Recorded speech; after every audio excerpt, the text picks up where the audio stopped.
안녕하세요. 벌써 9월이 성큼 다가와 버렸네요. 22년도는 유난히 빨리 지나간 것 같은데 여러분의 22년도는 어떠셨습니까? 제 22년도는 우여곡절이 많았던 한 해입니다. 그래서 한편으로는 빨리 지나가 주길 바라기도 하면서 또 한편으로는 평생 기억에 남을 것 같아요. 제게는 결혼을 약속한 예랑이가 있었습니다. 저보다 2살 연상이었는데 어찌나 모든 면에서 능력이 좋은지 제가 본받을 구석이 참 많은 사람이었어요. 경제관념도 똑부러지는 사람이었고 스펙도 아주 좋았습니다. 이런 사람을 내가 어디 가서 만날까 싶은 그런 사람이었죠. 신기하게도 그 대단한 사람이 제가 좋다며 먼저 다가와 줬어요. 늘 아침 출근길에 들리는 카페가 있었는데 거기서 저를 몇 번 봤었다고 합니다. 몇 번 저를 본 애랑이는 자연스럽게 제게 관심이 생겼고 그 관심이 점점 호감으로 바뀌게 되어 먼저 과감하게 표현을 했다고 해요. 사실 저는 처음에 애랑이는 제게 저녁 한번 같이 먹자며 다가왔을 때 완전 선수인 줄 알았거든요. 생긴 것도 반반한 사람이 아침 출근길에 카페에서 이렇게 말하는 게 쉽지는 않으니까요. 그런데 만나볼수록 사람 참 괜찮고 진국이라는 게 느껴졌고 그런 애랑이를 사랑하지 않을 이유는 하나도 없었습니다. 그 덕분일까요? 애랑이와 저는 꽤 빨리 불타오르기 시작했고 예상치도 못한 순간에 프로포즈를 받고 결혼까지 결심을 했습니다. 솔직히 너무 행복했던 게 저는 결혼을 서둘러서 하고 싶었기 때문에 애랑이의 프로포즈가 반가웠어요. 꼭 제 마음을 읽고 있는 사람인 것 마냥 어쩜 저렇게 읽어주는 건지 신기할 따름이었죠. 프로포즈를 한 애랑이는 제게 이것저것 말해주기 시작했습니다. 우선 나 살고 있는 아파트 있지? 거기 전세가 계약 1년 정도 남았는데 같이 살기에는 적당하니까 거기서 살다가 이사하는 건 어때? 좋지, 괜찮아. 부담스럽지도 않고. 이사할 집은 내가 땅이 있거든. 거기에 집을 지을까 하는데 어때? 물론 서울이고. 땅이 있다고? 무슨 땅? 예전에 아버지께 받은 땅인데 결혼할 때 집 짓고 살려고 냅뒀거든. 우리 1년 동안 사는 집에서 살고 거기 공사하면 딱 좋을 것 같은데 혹시 어때? 뭐야, 난 몰랐어. 너무 좋지. 그렇게 능력자였다고? 어우, 다르게 보이는데? 뭐 아버지 덕분이지. 그럼 그렇게 하는 걸로 하자. 집은 내가 미리 뽑아둔 것들이 있는데 조금 이따 보여줄게. 당신도 아마 마음에 쏙 들어할 거야. 보고 괜찮다고 하면 그대로 하고 디테일 수정 원하는 거 있으면 그렇게 하면 될 겁니다요. 고마워. 나는 뭐 딱히 할 게 없네. 당신은 그냥 나랑 결혼해 주는 것 자체가 선물인데 뭘 하려고 그래. 그렇게 말해줘서 고마워. 애랑이는 제가 상상한 이상으로 능력 있는 사람이었습니다. 애랑이가 원래 혼자 토룸 아파트에서 살고 있었는데 거기서 신혼살림을 시작해도 솔직히 충분하긴 했어요. 서울이고 위치도 좋았으니 말이죠. 그런데 땅이 있고 집을 짓고 살자는 말에 솔직히 놀랐습니다. 위치가 서울이라 더더욱 놀랐어요. 애랑이가 상상 이상으로 너무 능력자라서 조금 부담스럽긴 했지만 제가 자꾸 불편해하고 부담스러워하며 서로 더 어색해지니까 그러지 않으려고 노력했습니다. 저희 집도 빠지는 집안은 아니었으나 시댁에 비하면 많이 부족하다고 생각했어요. 그러나 시댁에서는 오히려 배운 게 많은 집안이라며 저희 집안을 높이 평가해 주셨고 양가가 서로를 높게 봐주며 오히려 사이좋게 지낼 수 있었습니다. 시부모는 저를 굉장히 예뻐를 해주셨는데 이유가 단아하고 배운 게 많다는 이유였어요. 내가 늘 원했던 며느리상이 딱 유나 너라서 얼마나 기쁜지 몰라. 배운 것도 많아서 말하는 것도 똑 부러지고 단아하고 청초하고 아주 며느리감으로 제격이다. 감사해요, 어머님. 말도 짧고 쓸데없는 말도 안 하고 남자는 이런 현명하고 지혜로운 여자를 만나야 일이 술술 풀리는 거야. 그걸 토은이한테 늘 말해주긴 했는데 알아들었으니 다행이지 뭐. 앞으로 잘 살아보자. 무사히 상견례까지 마치고 식도 올렸고 저희 2사람은 정식으로 부부가 되었습니다. 애랑이에서 이제 남편이 되었죠. 남편이 살던 집으로 들어가는 날까지도 남편의 도움으로 모든 걸 해결했어요. 제가 다 알아보려고 했으나 남편은 본인이 잘 아는 이삿짐 센터가 있다며 부를 테니 아무것도 하지 말라고 했죠. 그 덕분에 저는 정말 아무것도 하지 않았고 시간에 맞춰 제가 살던 집으로 오셔서 모든 걸 포장해서 옮겨주셨습니다. 남편이 잘 아는 센터라고 해서 그런지 굉장히 친절하다는 느낌이 강했어요. 그런데 약간 이상했던 건 대표라는 분이 직접 오셨는데 저를 보는 눈빛이 묘하게 이상했습니다. 째려보는 건 아닌데 뭔가 이상하다는 느낌이 강하게 들었죠. 그러나 워낙 이삿날에 정신이 없어서 대수롭지 않게 여기고 말았어요. 이사 후 남편과 잘 살고 있었습니다. 시부모는 제가 힘들게 일을 할 필요도 없다며 회사를 그만두게 하셨고 집에서 살림도 못하게 하셨습니다. 겨우 투룸 아파트에 살면서 도우미까지 뒀어요. 아무래도 이건 오바다 싶었습니다. 왜냐면 남편의 직업 특성상 출장이 잦아서 주 2, 3회만 겨우 집에 있고 늘 출장 중이라 거의 집에 혼자 있었거든요. 이런 상황에 도우미까지 두고 저는 매일 노는 건 정말 아니라고 생각을 했습니다. 그래서 저는 시모에게 슬쩍 말을 했어요. 어머님 잘 지내고 계시죠? 식사는 하셨어요? 아, 유나구나. 우리야 잘 지내지. 유나, 너는 불편한 건 없고 잘 지내고 있지? 별일은 없고? 그럼요. 어머님 드릴 말씀이 하나 있는데요. 뭐, 무슨 일 있는 거야? 내가 지금 집으로 갈까? 네? 아니요. 막 그런 일은 아니에요. 저희 집에 오시는 이모님이 굳이 오실 필요가 없을 것 같아요. 그이도 출장으로 집 비우는 시간이 많고 늘 저 혼자 있으니까 제가 직접 청소하고 살림하는 게 좋을 것 같아요. 집 평수가 엄청 넓은 것도 아니라서 충분할 것 같거든요. 아니다, 유나야. 너 그런 거나 하라고 시집 온 거 아니야. 아무것도 신경 쓰지 말고 너는 편하게만 살면 돼. 알겠지? 그래도요, 어머님, 제가 집에서 아무것도 안 하는 게 신경 쓰이더라고요. 그냥 제가 하는 게 좋을 것 같아요. 아무것도 하지 말고 그냥 살라고, 유나야. 편하게 살라는데 왜 그러니? 남들은 살림하기 싫어서 한다는데 넌 왜 그럴까? 배려를 해주면 그냥 받아 먹어. 알아들어? 네? 어머님, 그냥 그렇게 사는 걸로 할게. 난 바빠서 먼저 끊으마. 늘 제게 따뜻하게 전화를 해주셨던 시모는 갑자기 다른 사람처럼 돌변해서 말을 했습니다. 약간 입 다물고 내가 하라는 대로 하고 살아 라고 하는 느낌이 들었죠. 조금 놀랐어요. 그러나 한편으로는 시모가 그렇게 저를 생각해서 해주신 건데 제가 자꾸 싫다고만 하니까 그게 언짢으셨나 싶었죠. 그래서 저는 불편하지만 그냥 그렇게 살기로 했습니다. 그런데 주 2, 3회씩은 꼭 집에 들어오던 남편이 주 1, 2회로 줄었어요. 안 그래도 외롭고 쓸쓸했는데 저렇게 돼버리니까 너무 외롭고 쓸쓸해졌죠. 이전에는 그래도 애틋하고 좋다고 생각을 했다면 이때부터는 결혼한 게 맞나 싶을 정도였습니다. 제가 더 힘들었던 이유가 남편은 집에 있는 저를 좋아했어요. 한마디로 밖에 돌아다니는 걸 별로 좋아하지 않았습니다.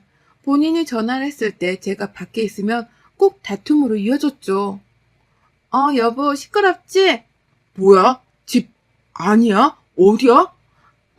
나 지금 예슬이랑 점심 먹고 잠깐 카페 왔거든. 근데 여기 음악 소리가 너무 크네? 점심 먹었으면 집에 가야지. 카페는 뭐하러 갔어? 내가 뻔히 안 좋아하는 거 알면서 나도 없는데 혼자 그렇게 돌아다니면 어떡해? 에이, 당신이 뭐 집에를 와야 같이 돌아다니지. 그럼 나는 뭐 하루 종일 집에만 있어? 나도 사람인데 답답해. 불안해서 그렇지. 혼자 그렇게 돌아다니는 거 싫으니까 1시간 내로 집에 들어가줘. 싸고 싶지 않으니까. 여보, 너무 이기적인 거 아니야? 내가 뭘 하는 것도 아니고 친구 만나서 점심 먹고 카페 온 건데 이게 뭐 잘못이야? 얘도 아니고 언제까지 그럴 거야? 당신이 집에 자주 오는 것도 아니고 나는 결혼하고 낙이 없잖아. 하루 종일 아무것도 못하게 하고 뭐 좀 배우겠다 해도 집에서 하라 하고 나는 뭐 집에서 나가면 안 돼? 아, 정말 왜 그래? 내가 집에 있는 사람이면 당신이 새벽에 들어와도 상관없다고. 근데 당신이 당장 무슨 일이 생겨도 내가 가질 수가 없잖아. 나는 그런 거 생각하는 건데 당신은 왜 그런 내 마음을 몰라주냐? 진짜 서운하네. 웃기지 마. 그냥 내가 나와 있는 게 싫은 거잖아. 이제 그만 좀 해. 내가 매일 나오는 것도 아니고 어쩌다 이렇게 나오는 건데 내 기분 상하게 하지 마. 귀엽고 집에 안 들어가시겠다? 그래, 그럼 그렇게 해. 남편은 저렇게 전화를 끊었고 이어 시부에게 전화가 왔습니다. 설마 했는데 남편이 고자질을 했더군요. 네, 아버님, 저예요. 세아가, 너 지금 바뀌냐? 아, 네. 친구랑 점심 먹고 커피 마시고 있어요. 곧 들어가려고요. 집에서 밥 먹고 커피 마시면 큰일 나는 거냐? 서방은 저 멀리서 마누라도 못 보고 일하느라 힘들어 죽을 텐데 마누라는 서방을 일타기까지 만들면 쓰겠어? 그건 정말 잘못된 일이라고 생각한다. 당장 집에 들어가도록 해라. 오죽하면 도윤이가 일하다 말고 나한테 전화를 했겠어?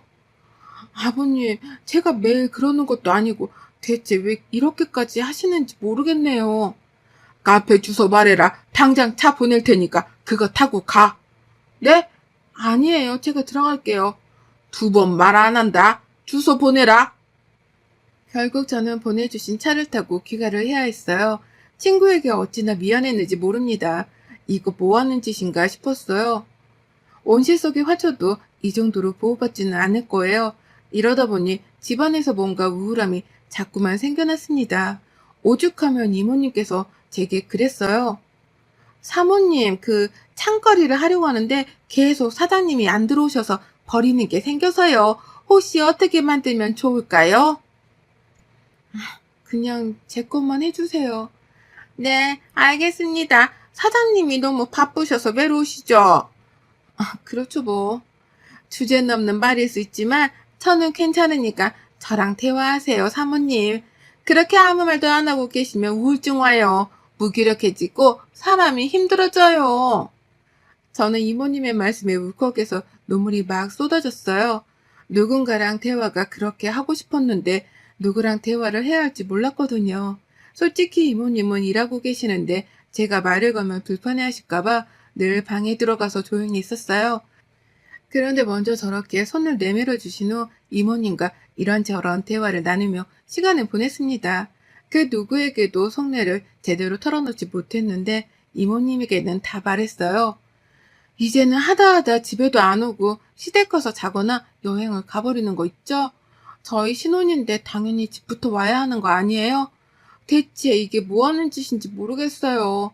그냥 이쯤 되니까 이 사람이 저를 생각하긴 하나 싶고 눈물 나게 서러워요.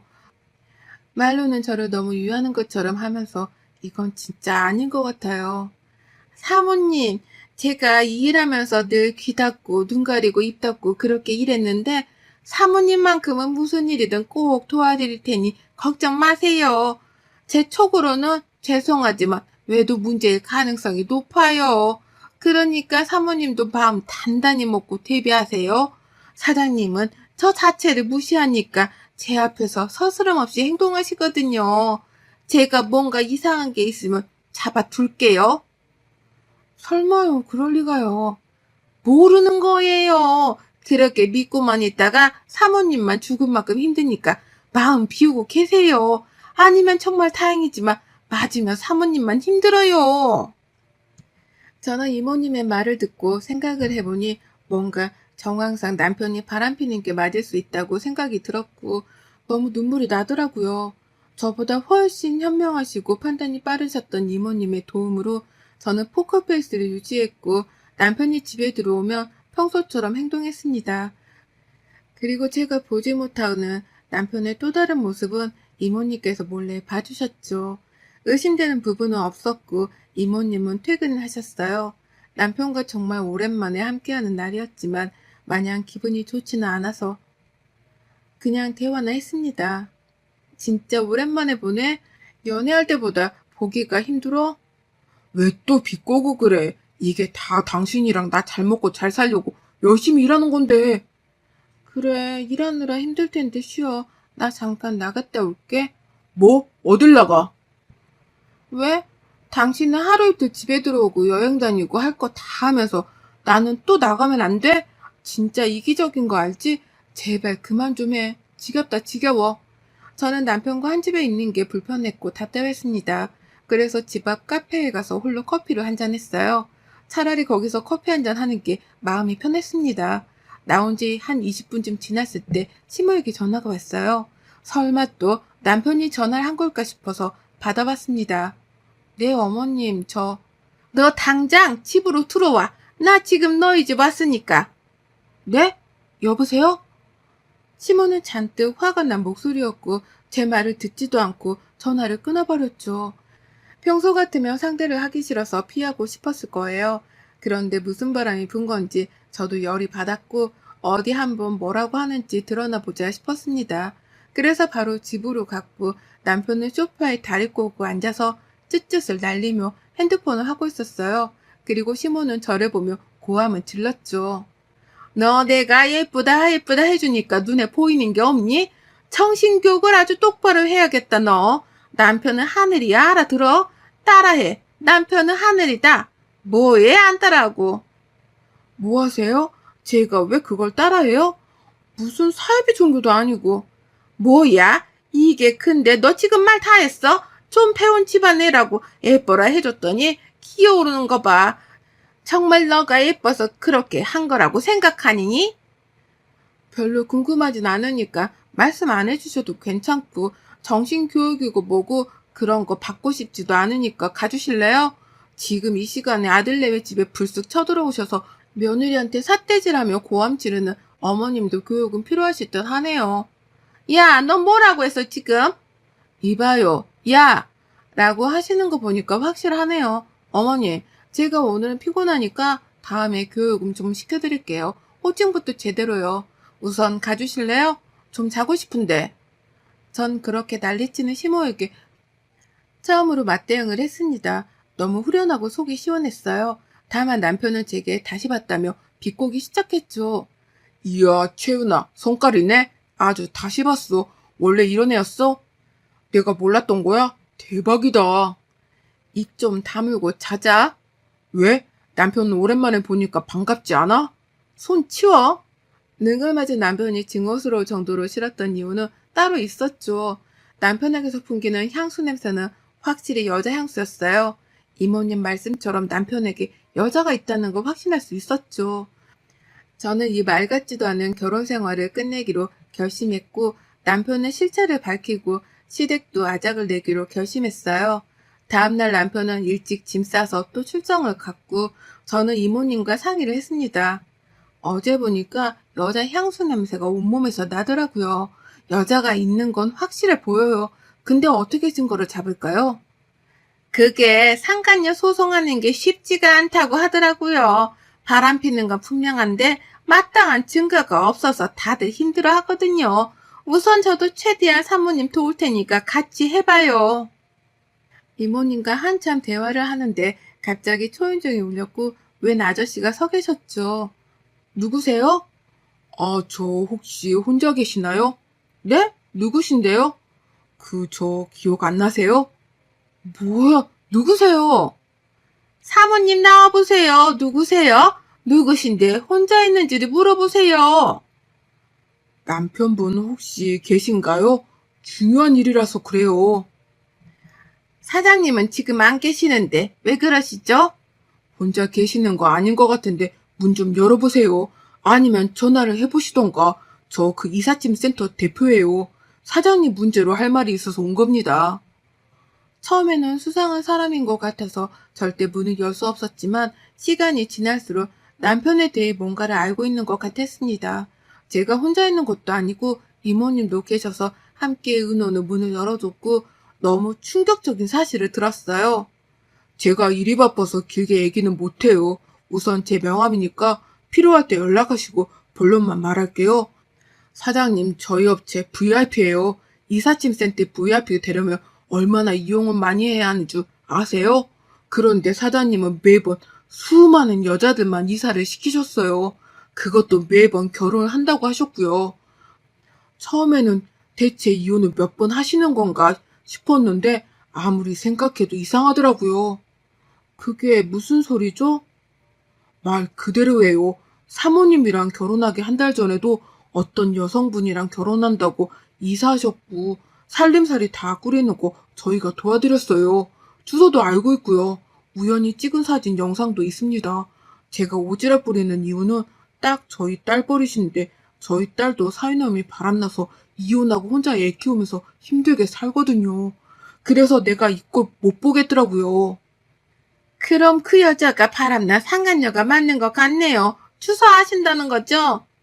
너무 충격을 받긴 했지만 정신을 차렸고 이사업체 대표님은 저랑 이모님이 가겠다고 했으나 혹시 모르니 함께 가주시겠다고 했습니다. 덕분에 저는 든든한 지원군들과 함께 상간녀 집에 쳐들어갔고 들어가 보니 아주 보기 좋은 신혼집이 따로 없더군요. 거기에는 남편이 팬티바람으로 있었고요. 이모님께서는 주방에 가셔서 행주를 음식물 쓰레기통에 넣었다 빼셨고 그걸로 상간녀 얼굴을 막 뭉개주셨습니다. 상간녀는 악을 쓰고 난리도 아니었죠. 이어 이 사업체 대표님은 현장 증거라며 영상과 사진을 침착하게 모두 찍으셨어요. 겨우 이딴 짓이나 하고 다니면서 출장 핑계로 집에 안 온 거야? 주접하게 뭐 하는 짓이냐? 가정부의 이사업자의 대표 데리고 너 뭐하냐? 그래, 떠들 수 있을 때 마음껏 떠들어. 지금 아니면 네가 언제 나한테 입을 놀리겠어? 안 그래? 앞으로 어떻게 되는지 두고 봐. 남편은 상간녀와 오래전부터 진심으로 사랑했던 사이였다고 합니다. 시부모는 별 볼 일 없는 상간녀를 반대했고 부인으로 보기 좋은 여자를 두면 이 두 사람이 두 집 살림하는 걸 허락해 준다는 조건으로 저와 결혼했다고 해요. 이모님과 이사업체 대표님의 도움으로 저는 많은 증거 영상과 자백 영상까지 손에 쥐었고 법정에서 상간녀 소송, 혼인 모욕 소송까지 다 진행했습니다. 혼인 기간이 짧아서 위자료 청구가 어려울 줄 알았으나 제가 본 피해가 있어서 위자료도 넉넉히 받게 되었어요. 혼인 모욕 소송 역시 승소하게 되었습니다. 전 이후 저를 도와준 이모님과 이사업체 대표님께 보답을 했어요. 우선 이모님의 경우 저 때문에 하루아침에 백수가 되셔서 저희 친정엄마의 도움을 통해서 좋은 집으로 들어가셔서 일을 할 수 있도록 해드렸고 금전적으로 도움을 드렸습니다. 그리고 이 사업체의 경우 제 직업이기도 해서 홍보를 공짜로 제대로 해드렸고 그 외에도 전 직원에게 간식, 커피, 영양제, 담요를 선물로 돌렸어요.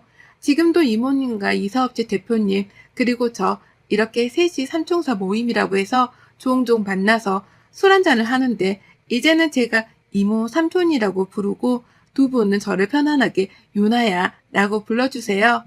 쓰레기 같은 집안에 들어가 참 힘든 시간을 보냈지만 안 그래도 제 인생에 귀한 인연을 얻을 수 있어서 마냥 실패한 시간은 아니었다고 위로를 해봅니다. 여러분의 생각은 댓글로 남겨주세요. 오늘도 시청해 주셔서 정말 감사합니다.